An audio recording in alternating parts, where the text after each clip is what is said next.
2001년에 나왔던 영화 중에 메멘토라고 하는 영화가 있어요. 혹시 여러분들 보신 분 있으십니까? 보신 분 한번 손 들어보세요. 보신 분, 예, 내려주시고. 예, 역시 일부 예배보다는 더 이렇게 많이 보시는 것 같아요. 메멘토라고 하는 영화가 있어요. 단기 기억 상실증에 걸린 레너드라고 하는 사람. 저렇게 지금 앉아있는 사람의 그 주인공의 이름이 레너드입니다. 단기 기억 상실증. 원래 직업은 보험수사관이에요. 보험수사관. 뭐 이런 거 있지 않습니까? 뭐 예를 들어 누군가 돌아가셔서 그분의 보험금이 또 다른 누군가에 뭐 10억, 20억씩 막 지급돼야 될 상황. 그런데 알고 보니까 한 달 전에, 두 달 전에 보험이 가입되어 있더라. 그럼 누군가가 수사를 하지 않습니까? 이게 보험수사관이에요. 보험수사관인 이 레너드라고 하는 사람이 그만 집에 강도가 들어서 아내가 죽고 말았어요. 이 아내가 죽는 모습을 같이 맞고 쓰러져서 아내가 죽는 모습을 자신 눈으로 지켜보고 난 다음에 그만 그 충격으로 단기 기억 상실증, 기억 상실증이 걸려버린 거예요. 이 단기 기억 상실증의 문제는 뭐냐면 방금 전에 내가 봤던 그것, 들은 것들, 생각하고 있었던 것을 망각해버리는 거예요. 한 몇 분이 지나면, 길게는 10분, 짧게는 2, 3분이면 내가 방금 봤던 것, 방금 생각했던 것들을 까먹는 겁니다. 그래서 이 레너드라고 하는 사람이 자신의 아내를 죽인 이 강도를 찾아서 내가 복수하겠다 생각하면서 길을 나섰지만 그 복수하기 위해 나서는 길 가운데서 만났던 사람들과의 이야기, 만났던 사람들의 성격이나 그 사람의 정체에 대해서 10분이 지나면 까먹는 겁니다. 잊어버리는 거예요. 얼마나 스펙타클한 참 재밌는 소재 아닙니까? 범죄 스릴러 그런 영화예요. 그래서 저 레너드라고 하는 사람은 자신의 기억을 안 잊게 하기 위해서 어떤 방법을 쓰냐면 너무 중요한 것들은 자신의 몸에 문신을 새겨버리는 거예요. 문신을 새깁니다. 팔뚝에 새기고 또 가슴에 새겨서 언제든 이제 씻기 위해서 몸을 벗으면 잊지 말아야 될 내용들이 자기 몸에 쓰여 있는 거예요. 또 하나의 방법은 뭐냐면 저 폴라로이드, 즉석 카메라라고 하죠. 저 즉석 카메라로 사진을 찍는 거예요. 만나는 사람을 찍고 이 사람이 누군지 그 사람의 정체를 뒤에다가 써놓는 겁니다. 그런데 문제는요, 이 영화가 참 이 주인공을 보면서 치근하다라고 생각되는 이유가 뭐냐면 저 폴라로이드는 여러분 찍어보신 분은 아시겠지만 찍고 난 다음에 3, 4분이 지나야 이게 나오잖아요. 그러니까 그 3, 4분 찍고 난 다음에 잊지 않기 위해서 수없이 되뇌이면서 이 사진이 형상화될 때까지 기다리면서 꾸준히 끊임없이 기억하려고 노력했던 그것들이 정작 사진이 인화가 되고 난 다음에 쓸 때는 기억이 편집되어 버리는 거예요. 그러니까 이 영화를 보고 있는 사람들이 저 레너드를 바라보면서 느끼는 감정은 뭐냐면 참 치근하다라는, 불쌍하다. 나중에 이 영화에 반전이 나와요. 복수했다고 사람을 또 죽였어요. 레너드라는 사람이 또 사람을 자기 폴라로이드를 찍힌 그 사진에 그 뒤에 있는 걸 보고 또 그 사람이 범인인 줄 알고 죽였는데 사실은 범인도 아니고 나중에 알고 보니까 이제 이게 영화가 감독판이 있고요. 그냥 무슨 판이 있기도 한데 좀 이렇게 잘 만들어진 그 판을 보면 결국에는 범인이 자신이었어요.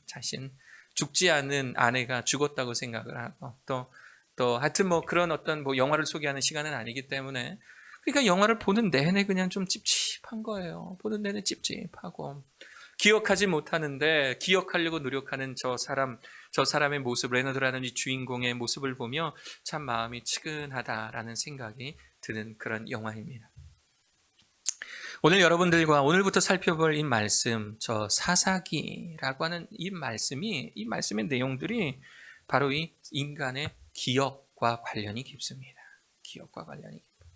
하나님의 사랑하는 백성 이스라엘 백성을 하나님께서 너무너무 사랑하셔서 언약을 맺어주시고 약속해 주셨는데 그런데 하나님의 사람들은 그 하나님의 언약을 너무 쉽게 잊고 사는 거예요. 잊어버리는 거예요. 역사적으로 우리가 읽을 이 사사기의 말씀을 한번 좀 짚어보겠습니다. 여러분들 모세가 이스라엘 민족을 이끌고 출애굽을 했어요. 그리고 40년간의 광야의 시간을 보내고 난 이후에 이스라엘 민족들이 꿈에도 그리던 가나안 땅에 들어갈 때에 이스라엘의 지도자는 누구였죠? 여호수아였어요. 여호수아가 가나안 땅을 차지합니다. 그리고 차지한 그 가나안 땅, 이제 가나안 땅을 차지는 했어요. 그리고 이제 안정적으로 국가적 형태를 이루기 위해서 12지파가 이 가나안 땅 곳곳으로 각각의 땅으로 배정받은 곳으로 흩어져서 그 땅을 안정화하고 정착화하는 그 정착 단계를 지나게 됩니다. 완전한 정착 단계에 접어들었을 때 그때 비로소 이스라엘의 왕권, 첫 번째 왕 사울이 세워지고 다윗과 솔로몬이 세워지는 왕권의 역사가 이스라엘의 역사입니다.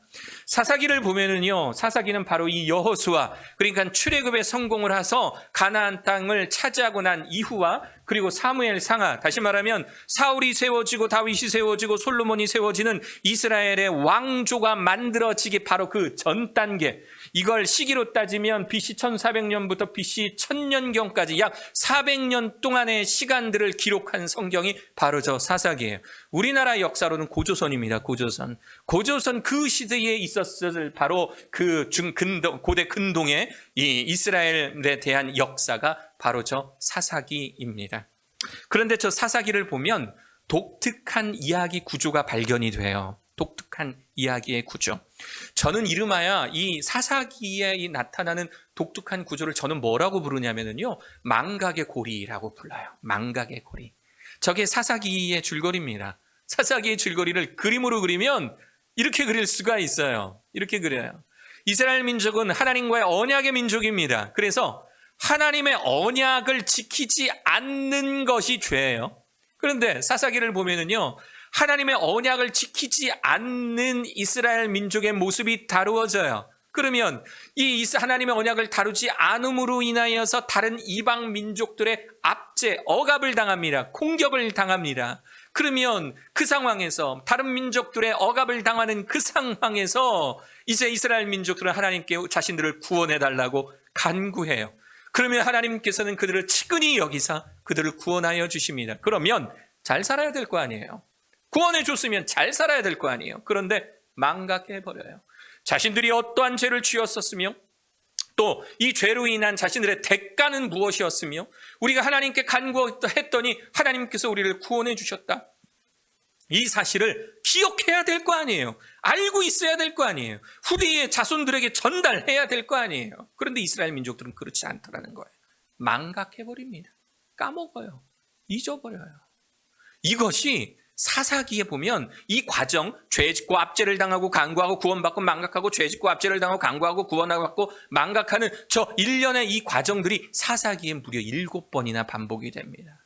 그래서 사사기의 내용들을 보면요, 저 과정을 그냥 계속 되풀이하는 이스라엘 민족의 이 정말 우둔하고 어리석은 모습들이 계속 반복이 되는 것이 사사기의 내용들이에요. 마치 무슨 망각의 바이러스라도 감염된 것처럼, 마치 메멘토처럼 단기 기억 상실증에 걸려서 방금 전에 불과 수년 전에 자신들이 겪었던 어려움과 하나님의 이 구원의 역사, 다시금 하나님과의 언약의 관계로 들어가야 했던 자신들의 모습을 모두 망각해 버리는 겁니다. 망각해버려요.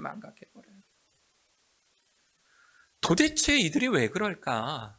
도대체 이스라엘 민족이 왜 이 모양이 됐을까에 대한 설명이 사사기 전반에 걸쳐서 소개되면서 우리들에게 끊임없이 질문하고 있는 겁니다. 사사기는 뭐라고 질문하면 하냐면 혹시 이 모습이 너희들 모습 아니니? 라고 사사기는 우리들에게 질문하고 있는 거예요. 사사기의 내용 전반은요, 혹시 지금으로부터 3400년 전에 고대 근동에 있었던 이스라엘 민족들의 이 모습이 기원 서기 2020년을 살아가는 세종 땅에 혹시 너희들 성도들의 모습은 아니니? 라고 사사기는 우리들에게 끊임없이 질문하고 있다라고 하는 겁니다. 도대체 이들에게 어떤 문제가 있었길래 이랬을까? 오늘 사사기의 서론과 같은 오늘의 말씀을 통해서 여러분들과 함께 살펴보고자 합니다. 사사기 1장을 보면은요, 사사기 1장은 이스라엘의 정복의 역사입니다. 자, 여러분들이 보고 계신 저 그림, 지금 왼쪽이 여호수아서예요. 여호수아서. 그러니까 아까 여호수아서 다음에 사사기 다음에 사무엘상하로 이렇게 넘어간다고 그랬잖아요. 여호수아서는요, 하나님께서 약속하신 가나안 땅의 정복을 이야기를 합니다. 가나안 땅이라 함은 사해바다부터 갈릴리 바다부터 사해바다까지 이루어지는 요 길다란 강, 요단강이라고 부르잖아요.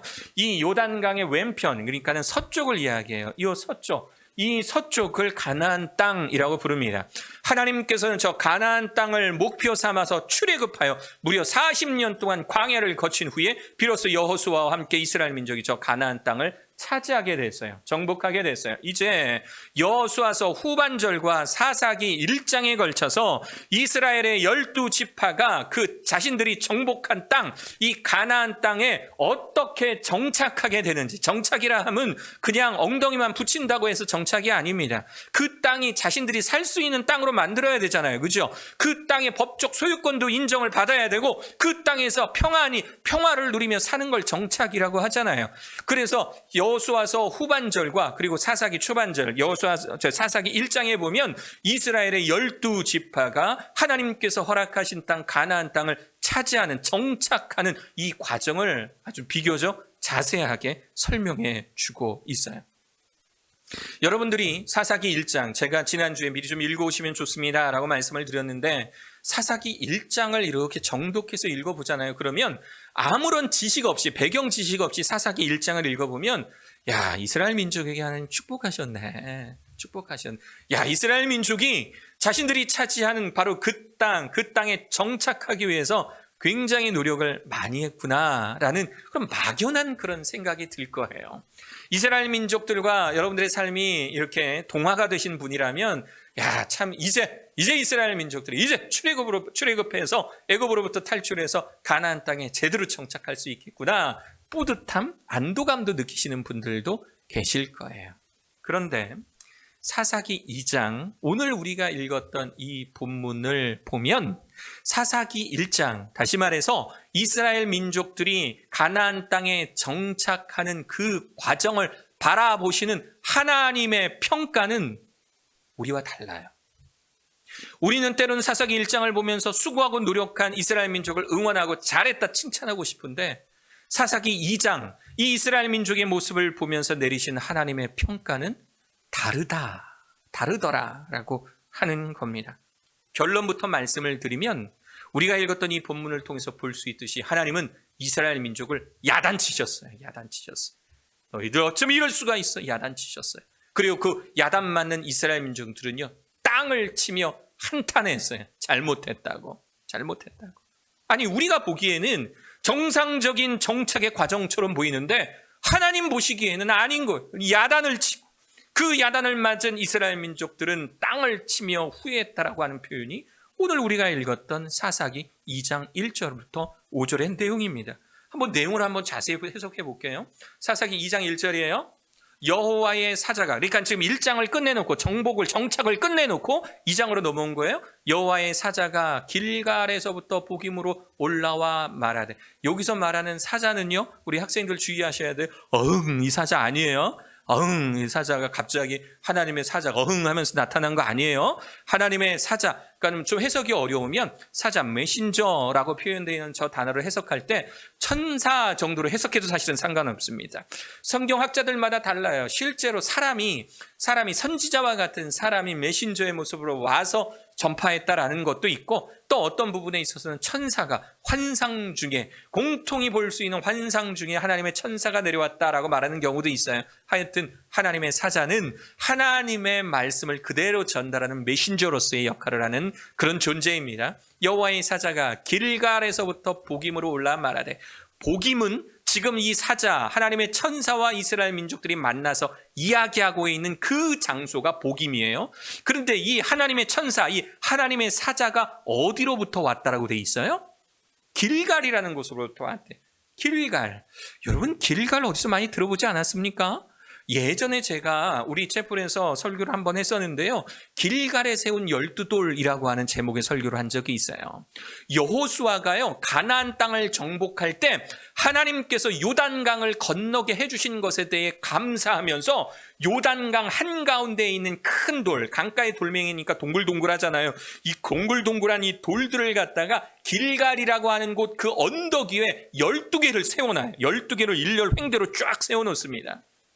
그래서 후대의 자손들이 묻는 거예요. 후대의 자손들이, 아빠, 이 산 위에 강가의 돌멩이처럼 동글동글한 12개의 돌들이 왜 있는 거야? 라고 물어보면 아버지는 아들에게 뭐라고 대답해 줘야 된다고 하나님께서 여호수아서를 통해 말씀하시냐면, 지금까지 우리 이 민족을 이끌어 주셨던 하나님, 가나안 땅을 차지하게 될 것이다라고 이스라엘 민족들에게 약속하고, 그리고 막혀 있었던 이 요단강을 동쪽으로부터 막으시고 이스라엘의 수백만 인구가 요단강을 건너게 해주셨던 그 하나님을 기념하여 세운 그 12개의 돌들을 통해서 후손들에게 살아계신 하나님을 전달하라는 의도가 있었던 거예요. 우리와 함께 계시고 우리들에게 언약을 지키시는 그 하나님이 길간에 세운 12개의 돌의 의미였어요. 하나님의 사자가 그 길갈로부터 왔대요. 그 길갈로부터. 하나님의 사자가 주소지가 거기 아니에요. 주민등록 등본, 하나님의 사자 주민증 좀 보여주세요. 그러면 거기에 길갈 이렇게 써 있는 게 아닙니다. 하나님의 사자는요, 이스라엘 민족에게 너희들과 하나님이 맺은 그 언약을 기억하라라는 의미로 길갈에서부터 출발해서 이스라엘 민족이 머무는 보김이라고 하는 곳까지 찾아왔다라는 겁니다. 올라와 말하되 내가 너희를 애굽에서 올라오게 하여 너희의 조상들에게 맹세한 땅으로 들어가게 하였으며 또 내가 이르기를 내가 너희와 함께한 언약을 영원히 어기지 아니하리라. 이게 길갈에서의 약속이에요. 2절, 너희는 이 땅의 주민과 언약을 맺지 말며 그들의 제단을 헐라하였거늘 너희가 내 목소리를 듣지 아니하였으니. 아하, 우리가 사사기 1장에서는 생략되었고 미리 살펴보지 않았지만 사실은 이 하나님의 민족 이스라엘 민족이 가나안 땅을 정착함에 있어서 하나님과 이 이스라엘 민족들 간에 언약이 있었던 거예요. 약속, 지침이 있었던 겁니다. 너희들 이거 하면 안 돼 라고 하나님께서 지침하신 것이 있었는데 그 첫 번째가 뭐였냐면 이 땅의 주민, 그러니까 가나안 땅에 이미 정착해 있던 주민들과 언약을 맺지 말며 계약을 맺지 말라는 거예요. 계약을 맺지 말라는 거야. 저 사람들이 가나안 땅 사람들이 돈이 많다라고 해서 그들로부터 돈을 받고 그래 알았어 하나님 이 땅 우리에게 주셨는데 너희가 그냥 전세 한 5억 정도에 살려면 살아. 이거 하지 말라는 이야기예요. 그들이 너무너무 강하고 정말 힘이 세다 해서 그래 알았어. 그러면 우리 한 10년 동안 너희들 그 자리에서 10년 뒤에 우리 다시 이야기하자. 이거 하지 말라는 이야기예요. 하나님의 말씀은 그 땅에 이방 민족들, 가나안 민족들이 있으면 쫓아내라는 겁니다. 쫓아내라는 거. 아무도 그 땅에 남겨두지 말고 오로지 이스라엘 민족만 그 땅에 들어가서 살라라고 말씀하신 거예요. 두 번째는 그들의 제단을 헐라. 그들이 섬겼던 우상 숭배의 흔적들을 모두 없애라는 겁니다. 그들이 가지고 있던 모든 우상적인 아이템들을 모두 다 없애버리라는 거예요. 너희들 중에 우상의 흔적들을 남기지 말라라고 하는 겁니다. 그런데 이스라엘 민족들은요, 그렇게 하지 못했어요. 본문이 좀 길어서 PPT로는 설명드리지 않겠지만 여러분들 우리가 지금 사사기 2장 1절에서 5절 읽었잖아요. 바로 전 사사기 1장 후반절을 보시면은요, 이스라엘 민족들이요, 각 지파들이 자신들의 땅에서 쫓아내지 않은, 몰아내지 않은, 무찌르지 않은 사람들의 족속에 대해서 소개가 되고 있어요. 이유가 있어요. 다 뜻이 있어요. 다 이유가 있어요. 다 이유가 있어. 어떤 이유가 있냐면 크게 두 가지 이유가 있는데 첫 번째는 뭐냐면요, 너무 강해 얘네들이. 그래서 그 땅을 정복하기 위해서 막 갔는데, 차지하기 위해서 갔는데 그 땅에 거주하는 사람들이 너무 강해, 힘이 세, 싸움을 잘해. 머리를 굴려본 거예요. 생각을 굴려본 거야. 우리가 저기 보니까 저 사람들 다 착해 보이고, 그런데 막상 또 싸우려고 보면 또 너무 군사훈련도 잘 돼 있고, 우리가 괜히 쟤들하고 붙어서 할 이유가 있나? 이미 쟤네들이 산 땅 말고 우리가 살만한 땅, 요만한 땅도 우리가 충분한데 아니 쟤네랑 싸울 우리가 이유가 있나? 찾아가는 거예요. 찾아가서 뭐라고 해? 야, 우리 화친하자, 화친. 우리 화친하자. 하나님께서 이 땅 우리에게 주셔서 우리도 왔어. 그런데 너희들도 이 땅이 너네 땅이었잖아. 그러니까 우리 화친하자. 그러니까 우리 사이좋게 잘 지내자. 이런 경우가 있었던 거예요. 너무 강하니까. 두 번째는 뭐냐면요, 정복을 해서 싸워서 이기기는 했어요. 그런데 보니까 이미 그 땅에 살던 사람들은 그 땅의 상황에 대해서 너무 잘 아는 거예요. 여기다가 어떤 농산물을 심어야 농사가 잘 되고 또 어디에 뭐가 있고 어디에 뭐가 너무 잘 아는 거예요. 또 이들을 굳이 몰아낼 이유가 없다고 생각을 하니까 이들과 계약을 맺습니다. 뭐라고 하냐면, 야, 솔직히 하나님 우리에게 이 땅 주셔서 지금 우리가 이 땅이라는 거 확신하지만 너네들이 이 땅에서 농사도 짓고 지금까지 잘 살았으니 너희들이 농사 짓게 우리가 해줄게. 대신에 50%만 우리 줘. 반은 너네가 갖고 반은 우리가 갖고 계약을 맺어버린 거예요. 주로 이런 경우입니다. 그런 내용이 여러분들이 가지고 있는 성경 사사기 1장 27절부터 36절의 내용입니다. 그 땅의 사람들, 가나안 사람들과 화친을 맺었던 이스라엘 민족들의 못난 모습들이 그 1장 27절에서 36절까지 소개가 되어 있는 거예요. 이 모습을 보고 하나님께서 이스라엘 민족을 책망하신 말, 어찌하여 그리하였느냐예요. 어찌하여 그리하였느냐. 어찌하여 그리하였느냐. 저는 어젯밤에 말씀 묵상하면서 어찌하여 그리하였느냐를 계속 마음속에 되뇌어서 어찌하여 그리하였느냐, 어찌하여 그리하였느냐. 이것을 이스라엘 민족들에게 말씀하실 때에 하나님 심정은 어떠하실까?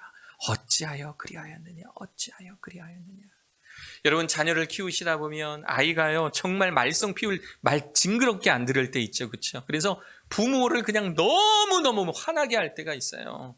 저도요 최근에 화났던 게 아이 때문에 화난 게 뭐가 있나 생각을 해보니까요 제가 아이에게 하지 말라는 게 있습니다. 뭐냐면 저희 집이 여러분들 있잖아요 그 장판은 아닌데 뭐라고 했는데 같은 그 마룻바닥이 이렇게 맨들맨들한 마룻바닥 있지 않습니까? 나무 모양으로 된 거. 그게 충격에 약하더라고요. 뭘 이렇게 접시라도 떨어지면 그런 접시 자국이 이렇게 나오는 거예요. 그래서 저의 하나의 목표는 이 집을 깨끗하게 쓰고 다음 세입자에게 깨끗하게 물려주자. 이게 저의 목표예요. 그래서 아이가 가끔 이렇게 장난감이라도 떨어져서 이렇게 파여 있으면 너무 가슴이 아픈 거예요. 이렇게 가슴이 찍힌 것처럼 말해서 그래서 아이한테 항상 당부해요. 너 절대 장난감 위에다 올려놓지 말고 놀아도 밑에서 놀아. 이렇게 혹시라도 위에 놓다가 이렇게 지네들끼리 이렇게 막 장난감 갖고 놀다가 떨어지면 이렇게 파이고 그러면 안 좋으니까 아이한테 그렇게 항상 다짐을 받아요. 맹세를 시켜요. 그런데 어느 날 저는 소파에서 TV를 보고 있는데 아이가 아니나 다를까 테이블 위에서 놀고 있다가 그게 떨어져서 딱 보니까 파였어요. 이때 얼마나 화가 나든지 아빠가 그렇게 강조하고 몇십 번을 강조했는데 그래서 아이를 불렀어요. 너 일로 와!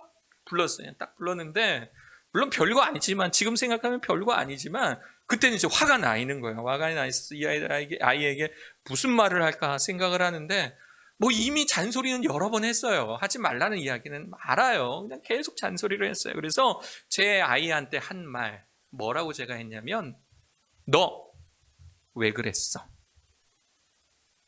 부모님들도 자녀들이 너무 화나게 할 때 더 이상 말이 필요 없을 때 하는 그 한마디 있잖아요. 너 왜 그랬어? 왜 그랬어? 하나님이 이스라엘 민족들에게 질문하신 내용도 그거예요. 너 왜 그랬어? 왜 그랬냐는 거예요. 내가 너희와 세운 언약 너 기억 못했어? 내가 너를 이 출애굽할 때 이 애굽 땅에서 인도하여 가나안 땅에 정착시킬 때 내가 너와 함께한다 그랬잖아. 그리고 네가 차지할 가나안 땅에서 네가 지켜야 될 일 내가 알려줬잖아. 그런데 너 왜 그랬어? 어찌하여 그리하였느냐. 이것이 하나님께서 이스라엘 민족들에게 하신 질문이었습니다.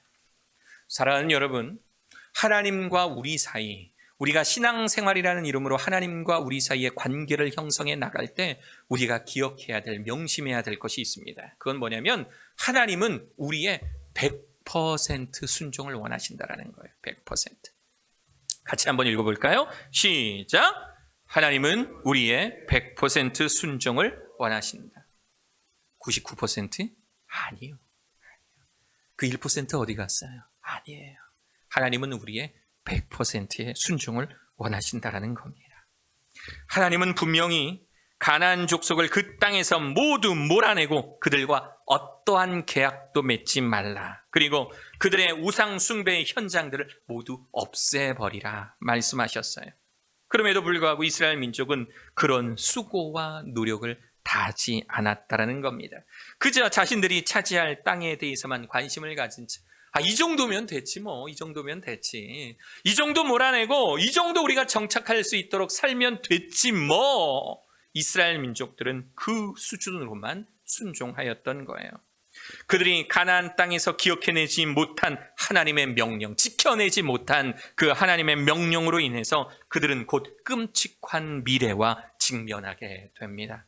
3절의 내용이 하나님께서 이들에게 내리시는 질벌의 내용입니다. 그러므로 내가 또 말하기를 내가 그들을 너희 앞에서 쫓아내지 아니하리니 나도 그들을 쫓아내지 않겠다. 너희들이 그들을 쫓아내지 않았어? 그럼 나도 그들을 쫓아내지 않겠다. 그들이 너희의 옆구리에 가시가 될 것이며 너희들이 앞으로 무언가를 위해 움직일 때, 활동을 할 때 바로 그 민족들, 너희들이 쫓아내지 않았던 그 민족들이 너희들 옆구리에 가시가 돼서 너희들에게 걸리적거리게 될 거야. 그리고 그들의 신들이 너희의 올무, 옴짝달싹 못하도록 너희를 올가매는 올무가 되리라 라고 하나님께서는 이 하나님의 사자를 통하여 이스라엘 민족들에게 말씀하고 계신 겁니다.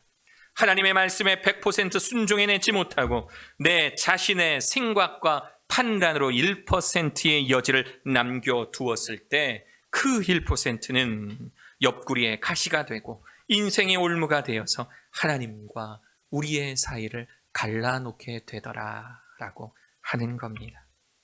사랑하는 여러분, 여러분들은 어떠십니까? 여러분들은 어떠세요? 여러분들은 하나님께 100% 순종의 마음으로 살아가고 계십니까? 매일매일 선포되어지는 하나님의 말씀 가운데에 100% 순종의 자세로 살아가고 있는가라는 거예요. 저와 친하게 지내는 한 일본 선교사님이 계세요. 일본을 한 두 차례 방문하면서 이 선교사님과 이렇게 몇 주 동안 이렇게 시간을 보내면서 되게 굉장히 많은 이야기를 했어요. 일본이라는 나라 볼 때마다 참 신기하고 참 안타까운 나라입니다. 조금만 더 참 우리의 관계가 좋고 조금만 더 이들이 하나님에 대한 이 안목만 달리하면 대박날 민족인데 아주 대박날 나라인데 이 정도의 어떤 인간성 사람들이 대체로 검소하고 착해요. 그래서 이 정도의 인간성을 가지고 있으면 기본적으로 크리스찬으로서의 인덕도 가지고 있을 텐데 가지게 될 텐데 되게 안타까운 민족들이에요. 그런데 그 선교사님과 이야기를 하다가 이 일본인들의 다신론적 사상에 대해서 하나의 예를 들어서 설명을 해주시는 거예요. 그 선교사님은 아니고 그 선교사님의 친구분, 한국인 선교사님이신데 일본으로 선교사로 파송되셨다가 일본인 여자분을 만나서 굉장히 예쁜 일본인 여자분을 만나서 일본에서 사시는 그런 분이세요. 일본 자매니까 처음에는 다 좀 염려했대요. 선교사님들 그룹에서 걱정했대요. 잘할 수 있을까? 그런데 잘하는 거예요. 싹싹하게. 한국인 그 사모님들, 그 선교지에서 정말 고생하는 그 한국인 사모님들과도 아주 잘 지내고 정말 신앙생활도 잘하고요. 아주 교회를 잘 섬겨내더라는 거예요. 그래서 너무너무 그 가정을 정말 저와 함께 이야기 나누고 그 선교사님부터 시작해서 응원해주고 참 이렇게 축복해주고 그랬대요. 그런데 그 가정에 아이가 없다가 어렵게 아이가 생겼는데 그만 이 아이가 태어난 지 얼마 안 됐을 때 죽고 만 거예요. 죽고 말았어요. 얼마나 참 슬프겠어요. 가족 모두가 슬프고 교회 모두가 슬프고 이 선교지 현장에 있던 많은 선교사님들도 애통하고 있는데 그런데 이 선교사님의 사모님, 이 선교사님의 아내, 이 사모님이 이 태어난 지 얼마 안 돼서 이 죽은 이 아이의 위패를 신사에 모시더라는 거예요. 신사. 여러분 일본을 좀 아셔야 될 게 있어요. 일본은요 결혼은요 교회에서 합니다. 성당에서 해요. 그래서 가운을 입은 신부님이나 목사님이 주례를 서줘요.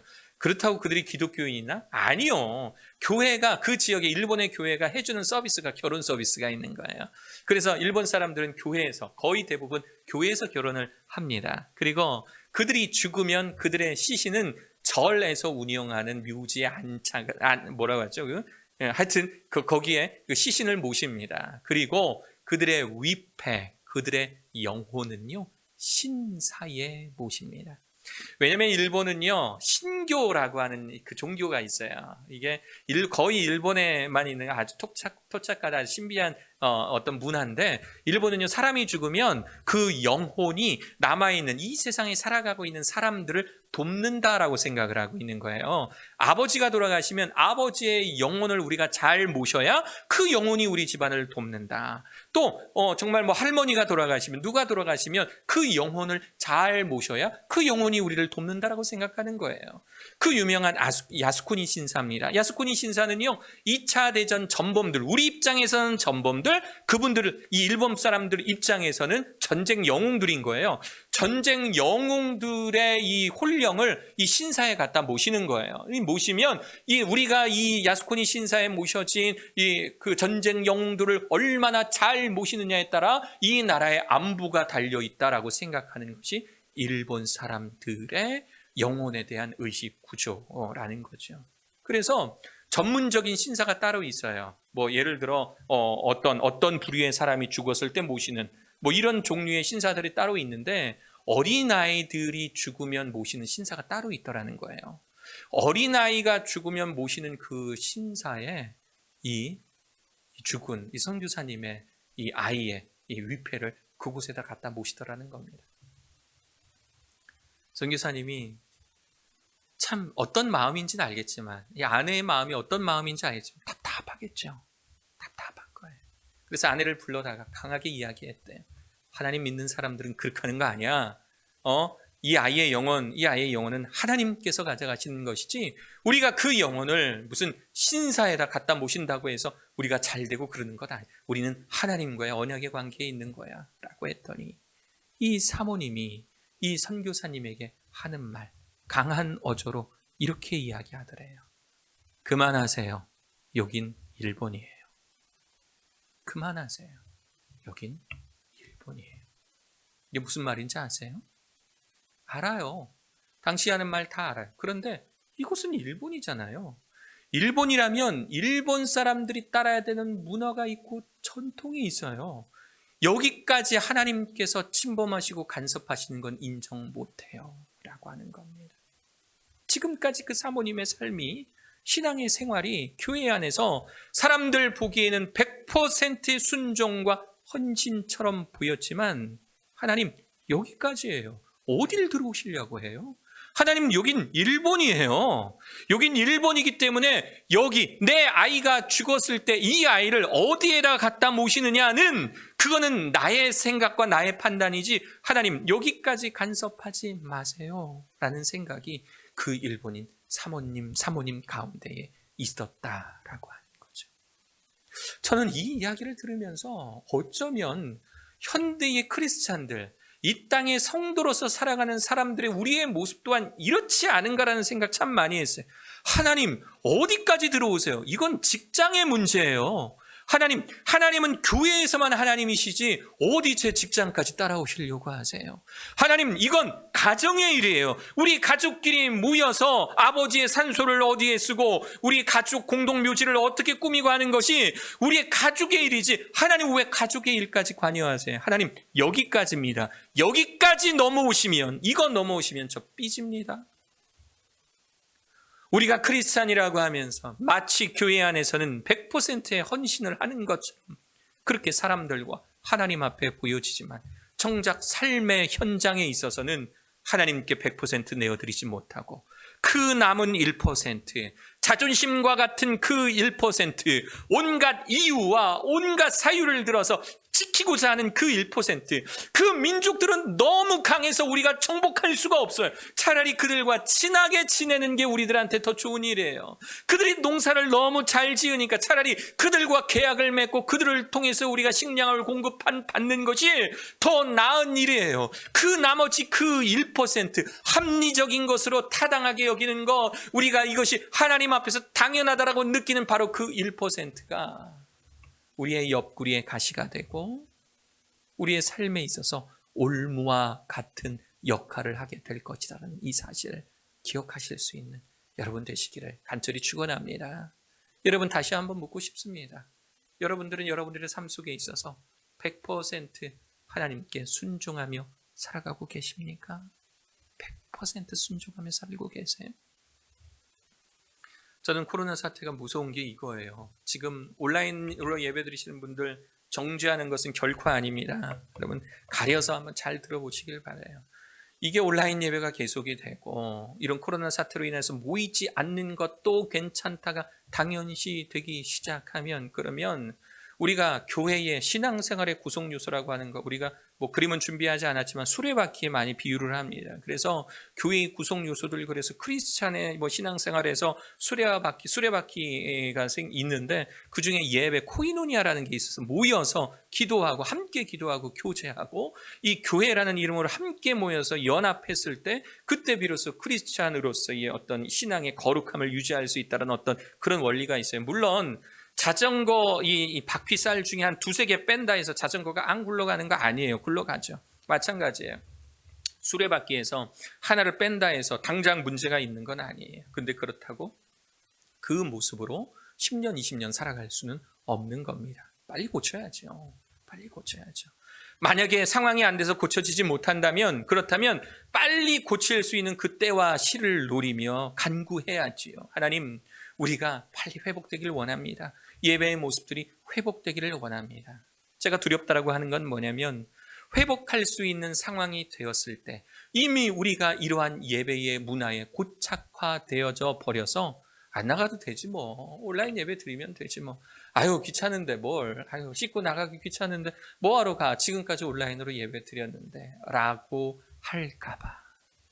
하나님은 우리들에게 예배를 통해서 100%의 헌신을 받기를 원하시는데, 하나님은 온전하게 어린 양의 피로써 예배 받기를 원하시는데, 그런데 우리가 그 모습으로 과감히 다시 돌아가지 못할까봐, 그러지도 못하면서 나의 100%를 다하지 못했음에도 불구하고 마치 사사기 1장에 있는 모습처럼 우리가 그냥 했던 대로 하면서 최선을 다했다고 스스로 자만할까봐, 이 정도면 됐지라고 스스로 자만할까봐, 그것이 제가 최근에 우리의 예배의 모습을 보면서 갖는 안타까움이에요. 사랑하는 여러분, 결론적으로 말씀드립니다. 하나님께 100%의 헌신과 순종을 해내실 수 있는 여러분들 되시길 간절히 축원합니다. 하나님은 여러분들의 100%를 원하세요. 나머지 1%가 아니라 하나님 앞에서 여러분들의 100% 최선을 다해내실 수 있는 사랑하는 저와 여러분들 되시기를 바라요. 이 숨어있는 1%가 이스라엘 민족을 장장 7번이나 죄와 압제와 간구와 구원과 망각의 고리 가운데로 빠져들게 하는 치명적인 바이러스였다는 사실을, 그 작은 1%가, 그래서 그들의 민족들 가운데 우환과 환란이 끊이지 않았고, 정말 참 아이러니한 일은 그리고 나서의 결론은 사무엘 선지자를 찾아와서 왕을 세워주십시오라고 간구했던 이스라엘 민족들을 보고 있자면 그것이 2000년대를 살아가는 바로 우리들의 모습이 아닌가라는 그런 생각이 듭니다. 사랑하는 여러분, 힘들고 어렵다 해서 포기하는 건 아닙니다. 힘들고 어려우면 그러면 하나님께 부르짖는 거예요. 하나님, 나의 힘이 되시고 나의 능력 되시고 나의 소망이 되신 하나님께서 내가 하나님의 명령대로 살기 위해 노력하는 내가 겪는 이 어려움과 환난과 고통들을 주님 이겨내게 하여 주옵소서. 내게 힘 주시고 능력 주시옵소서. 내가 주님 앞에 100%의 헌신을 다할 수 있도록 나에게 힘 주시고 능력을 공급하여 주옵소서. 기도해내실 수 있는 사랑하는 여러분 되시길 간절히 축원합니다.